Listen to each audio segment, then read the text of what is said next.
بسم اللہ الرحمن الرحیم۔ ترجمہ کنز الایمان۔ اللہ کے نام سے شروع جو بہت مہربان رحمت والا۔ ترجمہ کنز العرفان۔ اللہ کے نام سے شروع جو نہایت مہربان رحمت والا ہے۔ یا بنی اسرائیل اذکروا نعمتی التي انعمت علیکم وانی فضلتکم علی العالمین۔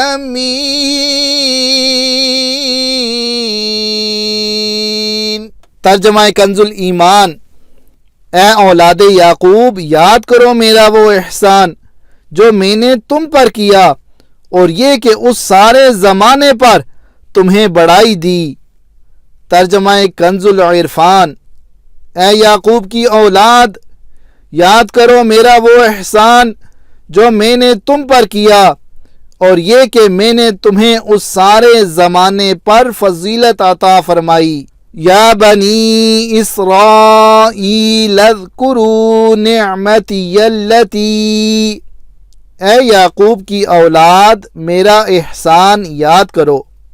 یہاں سے ایک بار پھر بنی اسرائیل کو اللہ تعالی کے احسانات یاد کرنے کا حکم دیا گیا ہے تاکہ وہ اللہ تعالی کے حبیب صلی اللہ تعالی علیہ وآلہ وسلم کی اطاعت ترک کرنے سے ڈریں اور ان پر حجت پوری ہو جائے۔ یاد رہے کہ ان آیات میں بنی اسرائیل کے ان لوگوں سے خطاب کیا جا رہا ہے جو سید المرسلین صلی اللہ تعالی علیہ وآلہ وسلم کے مقدس زمانے میں موجود تھے، اور انہیں اللہ تعالی کی جو نعمتیں یاد کرنے کا حکم دیا جا رہا ہے وہ یہ ہیں۔ نمبر 1، تمام اہل زمانہ پر فضیلت و برتری۔ نمبر 2، دریا میں رستہ بن جانا۔ نمبر 3، فرعون سے نجات۔ نمبر 4، تورات کا عطا ہونا۔ نمبر 5، بچھڑے کی پوجا پر معافی مل جانا۔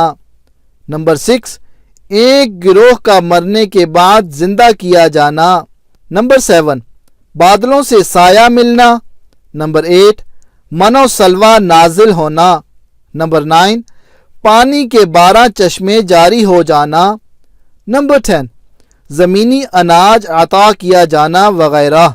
یہ تمام نعمتیں ان کے آباء و اجداد کو عطا کی گئی تھیں، اور چونکہ جو نعمت آباء و اجداد کو ملی ہو وہ ان کی اولاد کے حق میں بھی نعمت ہوتی ہے، اس لیے ان سے فرمایا جا رہا ہے کہ اے یعقوب کی اولاد، میرا وہ احسان یاد کرو کہ جو میں نے تم پر کیا، اور میرے حبیب صلی اللہ تعالی علیہ وآلہ وسلم کی پیروی کر کے اور ان کے دین میں داخل ہو کر میری ان نعمتوں کا شکر ادا کرو۔ بنی اسرائیل کی نعمتوں کو سامنے رکھ کر امت محمدیہ پر ہونے والے انعامات کو شمار کریں تو ہم سمجھ سکتے ہیں کہ شکر گزاری کا تقاضا ہم سے کس قدر مطلوب ہے۔ انی فضلتکم علی العالمین، میں نے تمہیں جہان والوں پر فضیلت عطا فرمائی۔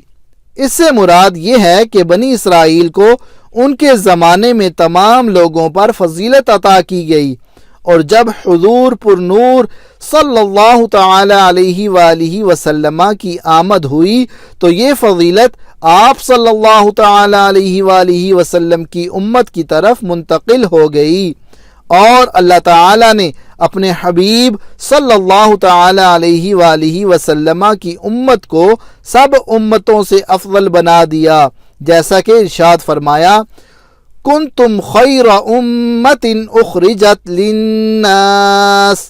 ترجمہ کنز العرفان۔ اے مسلمانوں، تم بہترین امت ہو جو لوگوں کی ہدایت کے لیے ظاہر کی گئی۔ واتقوا یوما لا تجزی نفس عن نفس شیئا ولا يقبل منها شفاعة ولا يقبل منها شفاعة ولا يؤخذ منها عدل ولا هم ينصرون۔ ترجمہ کنز الایمان۔ اور ڈرو اس دن سے جس دن کوئی جان دوسرے کا بدلہ نہ ہو سکے گی، اور نہ کافر کے لیے کوئی سفارش مانی جائے، اور نہ کچھ لے کر اس کی جان چھوڑی جائے، اور نہ ان کی مدد ہو۔ ترجمہ کنز العرفان۔ اور اس دن سے ڈرو جس دن کوئی جان کسی دوسرے کی طرف سے بدلہ نہ دے گی، اور نہ کوئی سفارش مانی جائے گی، اور نہ اس سے کوئی معاوضہ لیا جائے گا، اور نہ ان کی مدد کی جائے گی۔ لا تجزی نفس عن نفس شیئا، کوئی جان کسی دوسرے کی طرف سے بدلہ نہ دے گی۔ یعنی اے بنی اسرائیل، قیامت کے اس دن سے ڈرو جس دن کوئی بھی شخص کسی کافر کی طرف سے بدلہ نہ دے گا، اور نہ کافر کے بارے میں کسی کی کوئی سفارش مانی جائے گی، اور نہ اس کافر سے جہنم کے عذاب سے نجات کے بدلے کوئی معاوضہ لیا جائے گا، اور نہ کفار سے اللہ تعالی کا عذاب دور کر کے ان کی مدد کی جائے گی۔ شفاعت کی امید پر گناہ کرنے والا کیسا ہے؟ اس سے معلوم ہوا کہ قیامت کے دن کافر کو نہ کوئی کافر نفع پہنچا سکے گا اور نہ کوئی مسلمان۔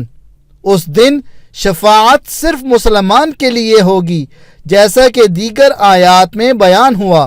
البتہ یہ بات یاد رکھنی چاہیے کہ شفاعت کی امید پر گناہ کرنے والا ایسا ہی ہے جیسے اچھے ڈاکٹر کے مل جانے کی امید پر کوئی زہر کھا لے، یا ہڈیوں کے ماہر ڈاکٹر کے ملنے کی امید پر گاڑی کے نیچے آ کر سارے بدن کی ہڈیاں توڑوا لے۔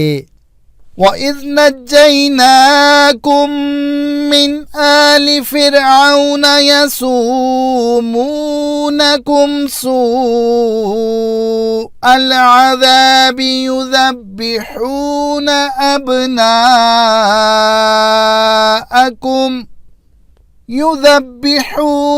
أَبْنَاءَكُمْ وَيَسْتَحْيُونَ نِسَاءَكُمْ وَفِي ذَلِكُمْ بَلَاءٌ مِّن رَّبِّكُمْ عَظِيمٌ۔ ترجمہ کنز الایمان۔ اور یاد کرو جب ہم نے تم کو فرعون والوں سے نجات بخشی کہ تم پر برا عذاب کرتے تھے، تمہارے بیٹوں کو ذبح کرتے اور تمہاری بیٹیوں کو زندہ رکھتے، اور اس میں تمہارے رب کی طرف سے بڑی بلا تھی یا بڑا انعام۔ ترجمہ کنز العرفان۔ اور یاد کرو جب ہم نے تمہیں فرعونیوں سے نجات دی جو تمہیں بہت بڑا عذاب دیتے تھے، تمہارے بیٹوں کو ذبح کرتے تھے اور تمہاری بیٹیوں کو زندہ چھوڑ دیتے، اور اس میں تمہارے رب کی طرف سے بڑی آزمائش تھی۔ وَإِذْ نَجَّيْنَاكُمْ مِنْ آلِ فِرْعَوْنَ، اور جب ہم نے تمہیں فرعونیوں سے نجات دی۔ اس سے پہلی آیات میں بنی اسرائیل پر کی گئی نعمتوں کا اجمالی طور پر ذکر ہوا، اور اب یہاں سے ان نعمتوں کو تفصیل کے ساتھ بیان کیا جا رہا ہے۔ چنانچہ ارشاد فرمایا کہ اے بنی اسرائیل، میری وہ نعمت یاد کرو کہ جب ہم نے تمہیں فرعون کی پیروی کرنے والوں سے نجات دی جو تمہیں بہت بڑا عذاب دیتے تھے۔ فرعون نے بنی اسرائیل پر نہایت بے دردی سے محنت و مشقت کے دشوار کام لازم کر رکھے تھے۔ پتھروں کی چٹانیں کاٹ کر ڈھوتے ڈھوتے ان کی کمریں اور گردنیں زخمی ہو گئی تھیں۔ غریبوں پر ٹیکس مقرر کیے ہوئے تھے جو غروب آفتاب سے قبل جبراً وصول کیے جاتے تھے، اور جو ٹیکس نہ دے پاتا اسے سخت سزائیں ملتی تھیں۔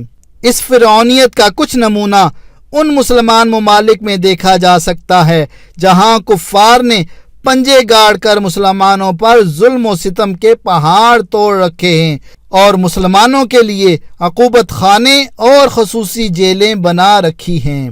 فرعون کا مختصر تعارف۔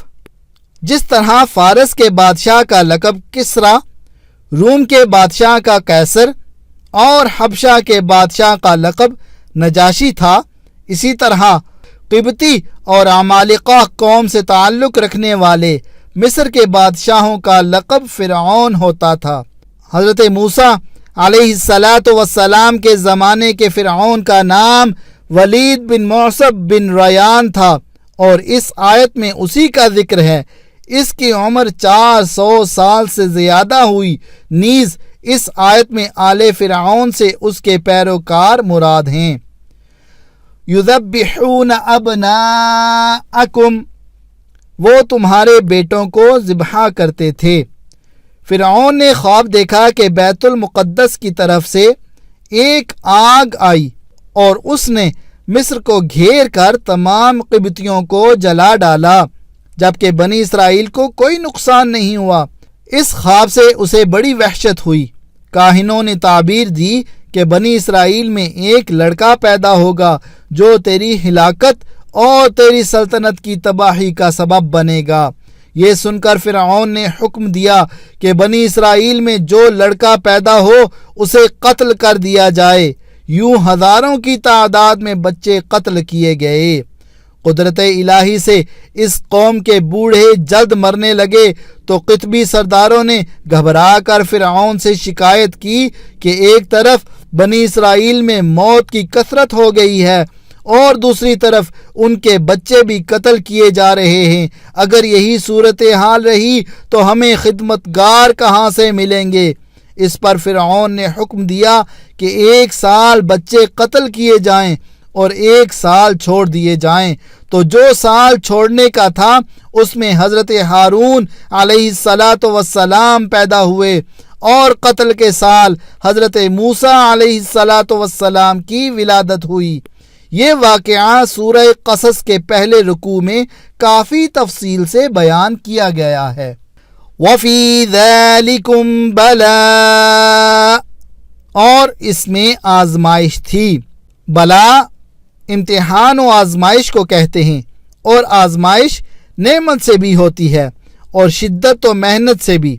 نعمت سے بندے کی شکر گزاری اور محنت و مشقت سے اس کے صبر کا حال ظاہر ہوتا ہے۔ اس آیت میں اگر ذالکم کا اشارہ فرعون کے مظالم کی طرف ہو تو بلا سے محنت و مصیبت مراد ہوگی، اور اگر ان مظالم سے نجات دینے کی طرف اشارہ ہو تو بلا سے نعمت مراد ہوگی۔ الحمدللہ رب العالمین والصلاة والسلام علی سید المرسلین۔